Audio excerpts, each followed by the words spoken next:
Alors la fonction d'écrivain public, c'est avant tout être au service des gens qui ont des difficultés avec la langue française. Donc à l'heure actuelle, on a déjà fait une évaluation en Belgique, il y a à peu près 10% de personnes qui ont des difficultés à manier la langue française, parfois même alors jusqu'à l'illettrisme. Donc ces gens-là ont aussi des difficultés à comprendre le courrier qu'ils reçoivent, mais également à répondre à ce courrier.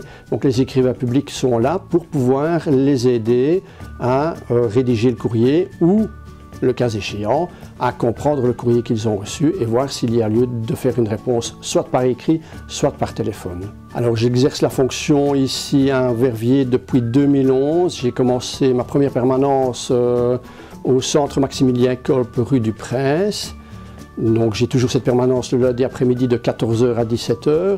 Et j'ai aussi 2 autres permanences, alternativement le relais social urbain verviétois qui est maintenant rue Calamine au numéro 52 et rue Courte du Pont à la régie de quartier de Mangombrou, donc ici pas très loin de la place du Palais. Fin 2009, j'ai eu l'occasion de rencontrer une connaissance à mon épouse qui est écrivaine publique à la prison de Lantin à Liège et qui m'a annoncé qu'il y avait une formation d'écrivain public en 2010 ici à Verviers. Donc j'ai suivi la formation en insistant bien sur le fait que je voulais être écrivain public à Verviers et non pas à Liège, même si je n'habite plus Verviers pour le moment.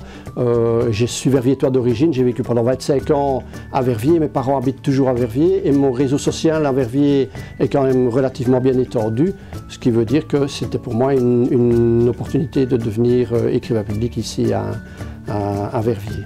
Il va de soi que lorsqu'on rédige des lettres, je ne rédigerai jamais de lettres d'injures, ni de menaces, ni même de la délation, en expliquant bien entendu aux gens pourquoi on ne fait pas ce genre d'écrit, parce que ça peut aussi avoir des conséquences pour la personne elle-même qui vient demander un tel écrit. Donc il faut bien, en fait c'est bien de la formation continuée aussi, on apprend aux gens à se gérer aussi et à essayer de gérer leur vie. On n'est pas là pour le faire à leur place.